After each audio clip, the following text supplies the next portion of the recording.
So guys, in today's class, we'll be discussing some more sums. The first sum is 28. Chapter number 3, admission. Exercise number 28.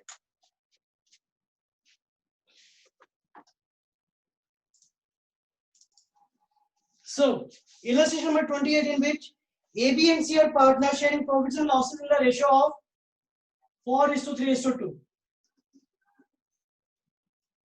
D is admitted for 2/9 share.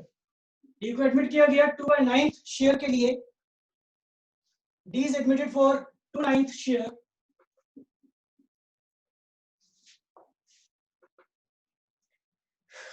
Of profits and brings rupees 3 lakh as his capital and 1 lakh for his share of goodwill. We have to pass journal entries. तो सबसे पहले तो ये जो रुपए लेकर आ रहा है 3 लाख और 1 लाख, इसकी जर्नल एंट्री हमारे पास this will be income debit to D's capital to premium for goodwill. This will be 3 lakh, 1 lakh, and this is rupees 4 lakh.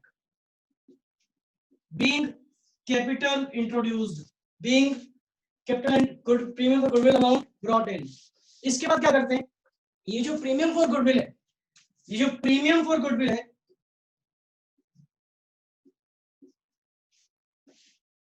कितने रुपीस का, 1 लाख रुपीस का, इसको आप डिस्ट्रीब्यूट करते हैं किसमें, ऑल पार्टनर्स या सिर्फ सेक्रीफाइसिंग पार्टनर्स? आंसर नहीं.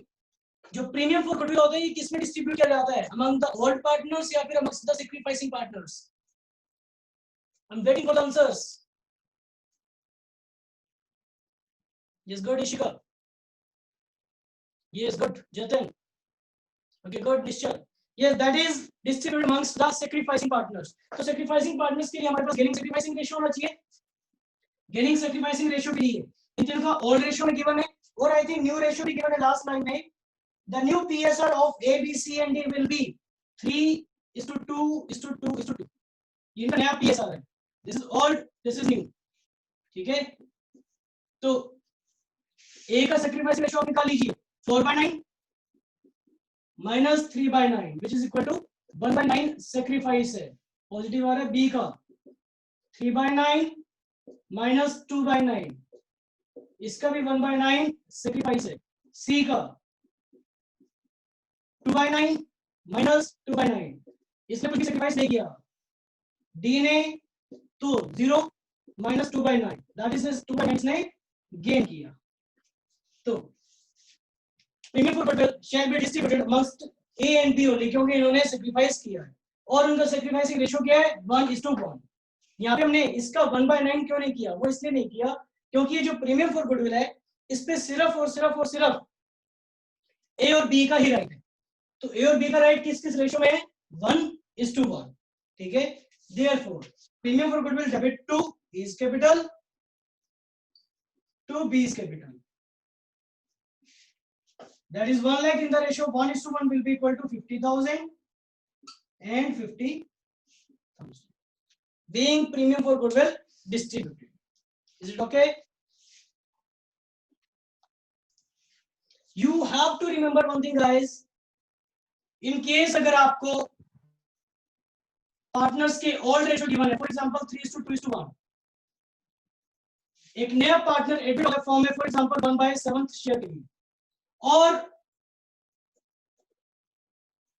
आपको न्यू रेशियो गिवन नहीं है, आपको न्यू रेशियो गिवन नहीं है, तो उस केस में आप नया रेशियो निकाल सकते हैं.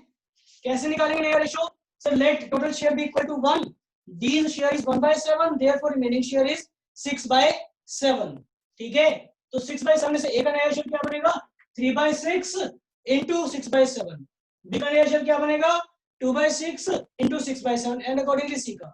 आपके पास old share and new share आ गया, तो आप सैक्रिफाइसिंग रेशियो निकालेंगे. सैक्रिफाइसिंग रेशियो कैसे निकालेंगे, old ratio minus new ratio. और जब आप सैक्रिफाइसिंग रेशियो निकालेंगे you will find that in तीनों पार्टनर्स का जो सैक्रिफाइसिंग रेशियो आएगा वो 3:2:1 ही आएगा. तो इन केस अगर ऐसी कोई सिचुएशन आती है जहां पे आपको ओल्ड शेयर गिवन है,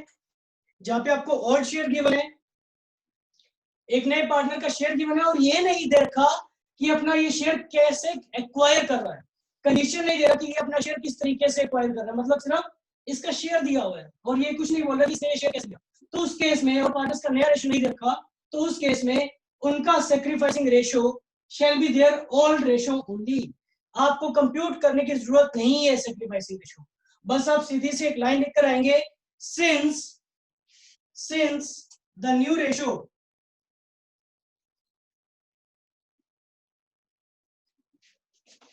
is not given and also the condition regarding D's share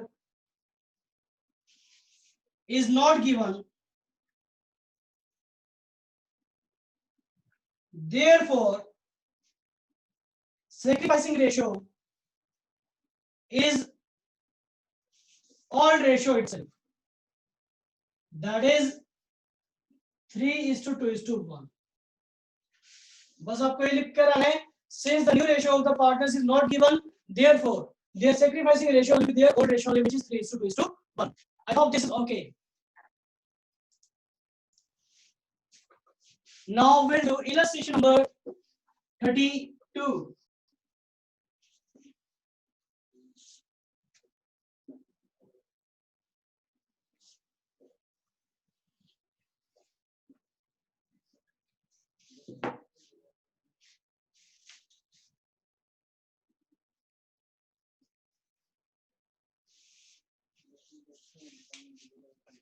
Illustration number 32 में we have A and B are partners sharing profits and losses as 2:1.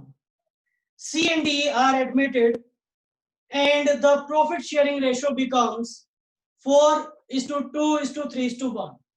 दो पार्टनर्स है और बी पीएसएल गिवन है, दो नए partners आ रहे हैं सी और डी, नया रेशियो दे रखे हैं। Goodwill is valued at 2 lakh. जब दो पार्टनर्स फर्म में एडमिट किए जा रहे हैं उस दिन गुडविल की वैल्यू है ₹2 लाख। ये कौन सी गुडविल है, परचेज या सेल्फ जनरेटेड? अगर परचेज होती तो बैलेंस शीट में गिवन होती, वो स्पेसिफिक वैल्यू के बारे में बोलते हैं ना। This is self generated goodwill, जो ₹2 लाख है, this is self generated goodwill. जो डाउट्स है डियर अभी लूंगा मैं इस सम के बाद। D brings required goodwill and ₹50,000 cash for capital. जो पार्टनर डी है वो गुडविल ले आया जो भी उसकी रिक्वायरमेंट थी, और 50,000 रुपए कैश भी ले आया कैपिटल के लिए।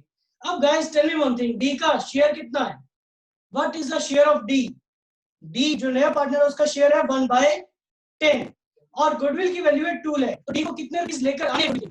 2 लाख का 1/10 विच इज इक्वल टू 20,000। ठीक है, तो डी 20,000 रुपीज जो भी है गुडविल के वो ले आया। सी brings ₹50,000 cash and 40,000 worth stock as his capital in addition to the required amount of goodwill। जो सी है वो अपनी कैपिटल के लिए एक तो 50,000 कैश लेकर आ रहा है और 40,000 का स्टॉक लेकर आ रहा है। इसके अलावा वो कैश लेकर आ रहा है गुडविल के लिए। ठीक है, we have to pass necessary journal entries. Can we pass the journal entries?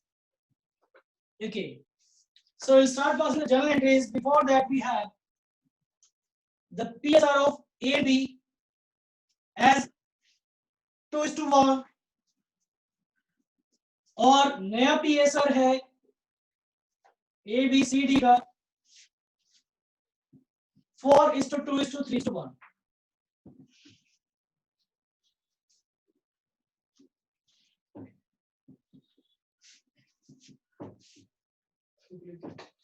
Four is to 2:3:1। So दो पार्टनर्स आते हैं फॉर्म में, सबसे पहले डी आ रहा है, डी के बारे में दे रखे हो, डी का स्टडी कर लेते हैं। डी क्या लेकर आ रहा है फॉर्म में? D is bringing in ₹50,000 for capital. तो एंट्री क्या हो जाएगी? Bank account debit to D capital to premium for goodwill. D अपनी कैपिटल के लिए 50,000 रुपीज कैश लेकर आया और required amount of premium for goodwill. Goodwill की वैल्यू है 2 लाख और डी का शेयर है 1/10, डी का शेयर है 1/10, तो 1/10 of 2 lakh is equal to D अपने शेयर का 20,000 पे ले आया, तो bank account debit 70,000 to D is capital to premium for goodwill being capital introduce by D. अब बात करते हैं सी की। सी क्या लेकर आ रहे हैं? C brings ₹50,000 in cash, that is फिर से bank account debit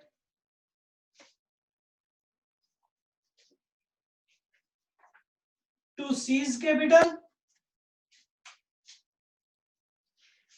bank account में कितना लेकर आया? 50,000 तो कैश लेकर आया और 40,000 का स्टॉक लेकर आया। तो आपके पास स्टॉक आया, आप फॉर्म में 40,000 का स्टॉक आया, तो स्टॉक डेबिट हो जाएगा क्योंकि एसेट होती है और एसेट्स का नेचर डेबिट होता है।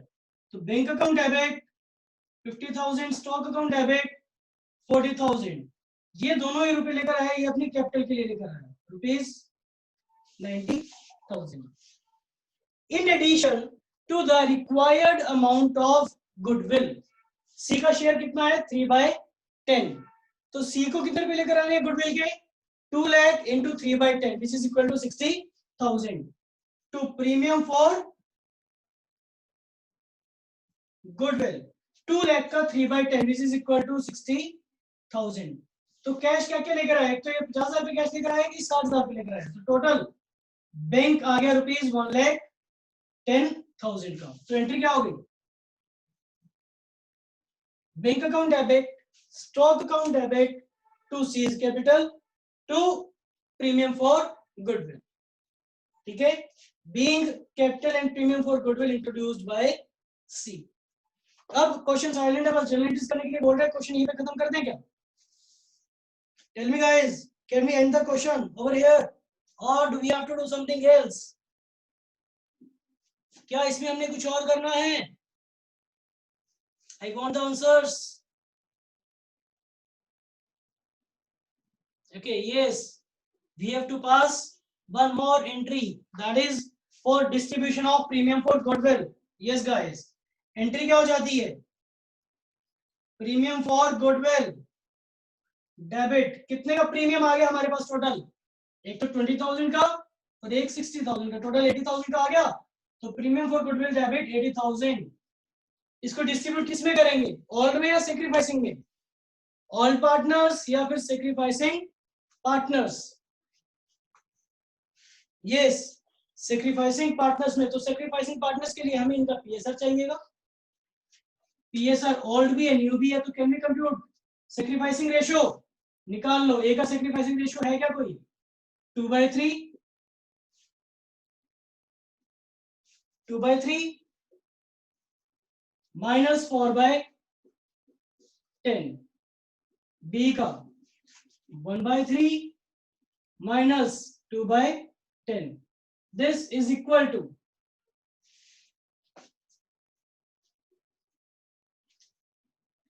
8/30 sacrifice, this is equal to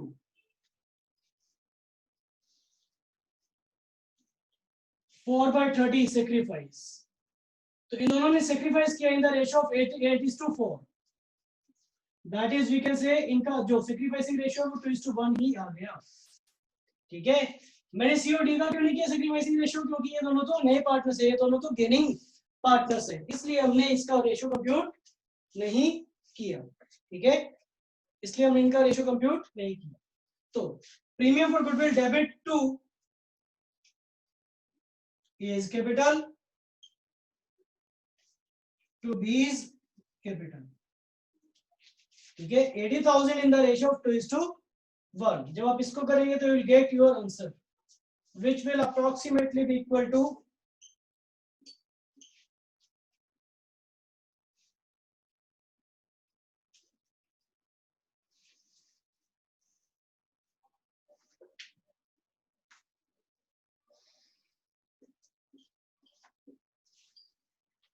53,333 and 26,667 being goodwill distributed, ठीक है। Is it okay? Okay, that's fine. सो इसी बेस्ड एक और सम करते हैं अब।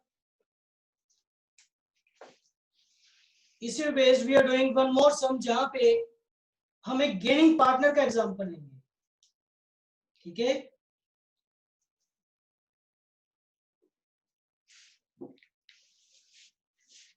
एक गेनिंग पार्टनर का एग्जांपल लेंगे, मैं एक क्वेश्चन फ्रेम कर रहा हूं उस केस में।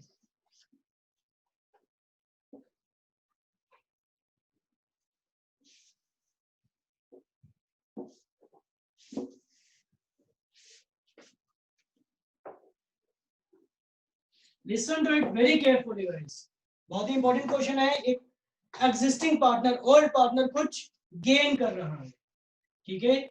There are two partners A and B, जिनका प्रॉफिट शेयरिंग रेशियो है 3:2, जिनका प्रॉफिट शेयरिंग रेशियो है 3:2। एक नया पार्टनर डी फॉर्म में एंटर किया जाता है, एक नया पार्टनर फॉर्म में डी एंटर करवाया जाता है, जिसका शेयर है 1/5, जिसका शेयर है 1/5, and the new profit sharing ratio becomes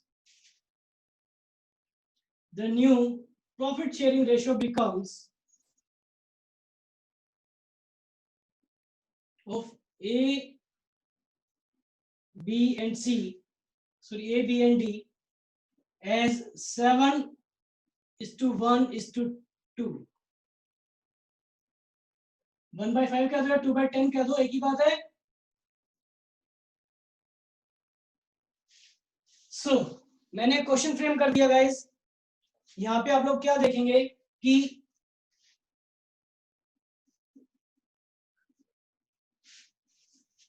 here what you will find is दो पार्टनर्स हैं ए और बी, एक नया पार्टनर डी को एडमिट किया जाता है 2/10 शेयर के लिए, और नया profit sharing ratio among A, B and D हो जाता है 7:1:2। जो डी है वो 2 लाख रुपीज कैपिटल के लिए लेकर आ रहा है और 50,000 रुपीज गुडविल के लिए लेकर आ रहा है, तो उसकी एंट्री क्या हो जाएगी? बैंक अकाउंट डेबिट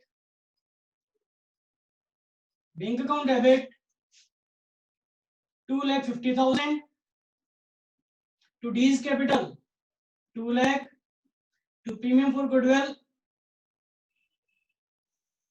50,000, ठीक है, कोई इशू नहीं है। नेक्स्ट एंट्री क्या करते हैं आप लोग? Premium for goodwill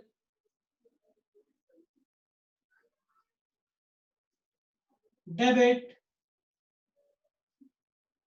premium for goodwill debit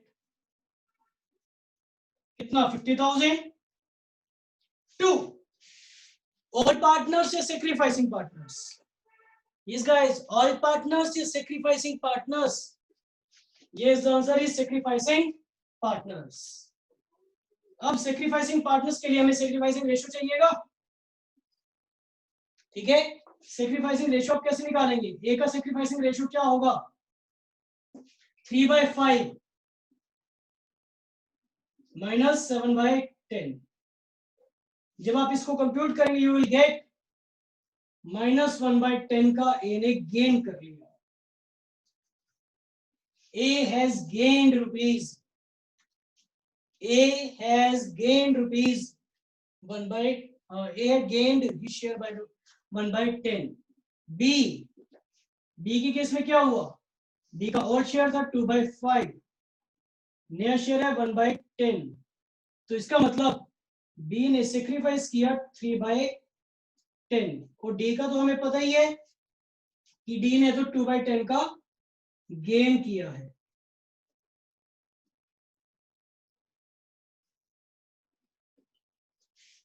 ठीक है, तो अब गाइस हो क्या रहा है कि दो पुराने पार्टनर्स में से एक पार्टनर ने गेन किया, एक ने सेक्रीफाइस किया। तो हमें पता है कि गेनिंग पार्टनर का अकाउंट हमेशा डेबिट होता है और सेक्रीफाइसिंग का क्रेडिट होगा।